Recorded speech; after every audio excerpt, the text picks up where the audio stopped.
déjà des notions en droit pour pouvoir gérer lu toll ni garde des sceaux mu mën ko nekk wala loolu day nekk profil boo xam ne ni dañuy xaar ci moom mu exécuter des ordres.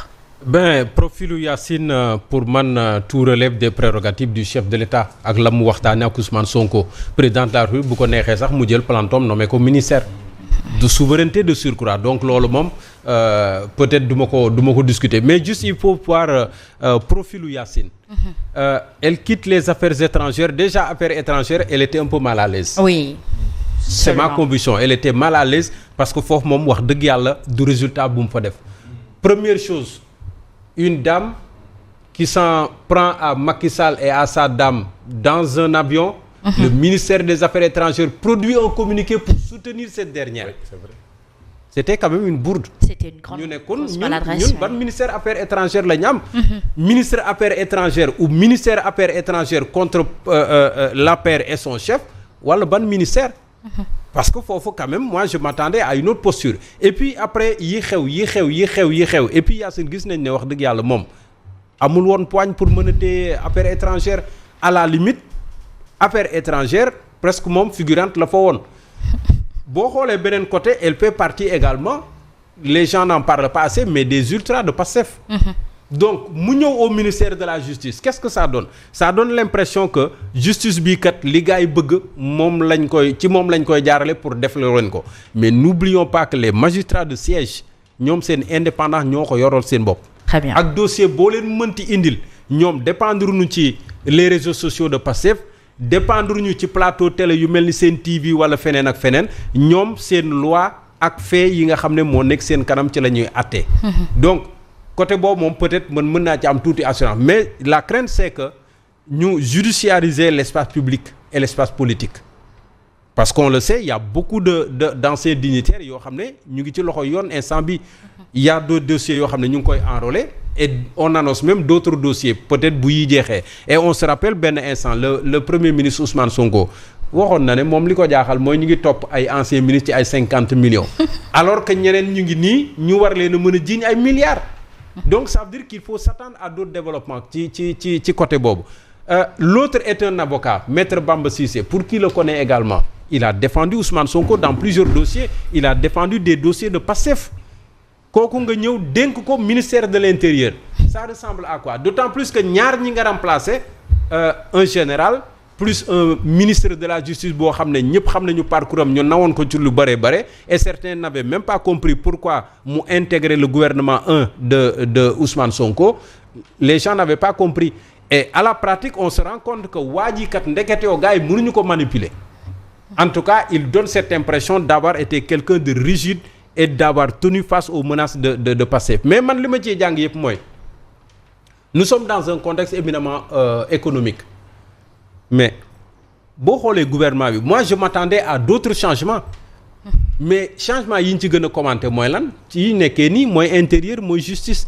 alors que ñi sekk koom-koomu réew mi bougé wuñu l'enseignement supérieur stratégique on en parle moins pourtant il y a eu des changements là-bas environnement avec tout ce qu'il y a comme inondation comme enjeu autour du fleuve et tout changement climatique les houles qui frappent nos côtes on n'en parle pas mais il y a deux points stratégiques yoo xam ne moom moo fi nekk éminemment politique moo tax nit ñi wax et ça nous fait oublier les urgences économiques man loolu mooy sama problème au moment où on nous a annoncé récemment il y a seulement un mois qu'on a un plan de redressement économique et social plan boobu kon finalement c'est un peu de la continuité parce que ñi fi nekkoon bañ koy élaborer ba léegi ñoom ñu ngi ci gouvernement bi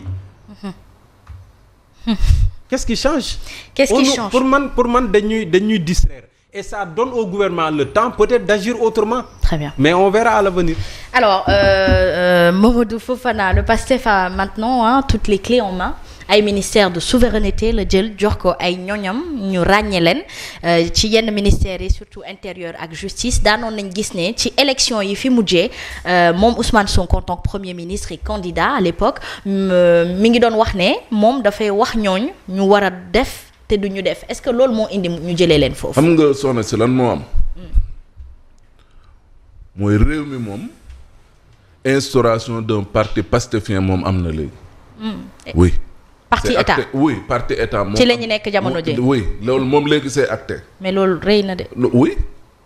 ñoom bu ñu ko defee lu rëy la. mais loolu nañ bëgg loolu nañ def. loolu moom moo am. léegi xam nga la moo am jàppante geeg xëccoonte geeg tëj geeg tilli gi di tijj gi dina mel ni tulleeg Mali moom ci réew mi. loolu de mara day taal. waaw oui loolu moom non dama ne la lii xew laa lay wax man dama ne la tëj ak tijji geeg règlement de compte geeg ma ne la dina mel ni tukk su bënn saañ ba réer. oui boo xoolee ossature gouvernement da ngay xam ne ak li ci xew lépp. changement yi ci am xam nga lan la. mooy problème mu sénégalais yi moom ñun sénégalais bu yeboo ñun suñuy problème moom bu ñu yaakaar ne dina lijjanti ko ak ñii moom. xam nga la mooy wax moom kay nañuy nekk ci ne wéy kii jàpp nañ ko tey suba kële nañuy jàpp gannaaw suba tëj nañ kii tëj nañ kële opposant bële téye nañ ko wéy kii APR la bokkoon enrichissement illicite nañ ko toppee loolu la réew mi di dugg. ak xam nga moom mooy lan. moom mooy candidature Ousmane Sonko day jàll par force en 2019. vous pensez 2029 2029 vous pensez. dama ne la bañ dem ba ca kanam maître Bamba Cissé lan moo ko indi intérieur yéen ngeen foog. xam nga cour suprême ñoo bañ dañoo rejeter rabat d'arrêt bi. oui absolument waa léegi modification code électoral mun na am kan moo koy porter.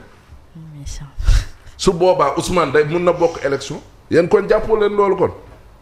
tout ça c'est vraiment vous pensez que toute cette manigance là pour que Ousmane mën a bokk 2029 la. bi moom mooy soxna si. xam nga wax ji c'est lui son avocat. xam nga wax ji moom mooy yéen non yéen xam nga wax ji moom mooy lan soxna si.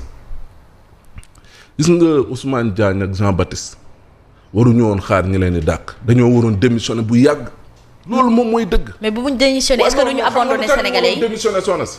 Ousmane Diagne magistrat bu mu doon 38 ans ak lépp am na fi lu fi xew loo xamante ne ni moom mi ngi ci na toog ñu fekkee ko.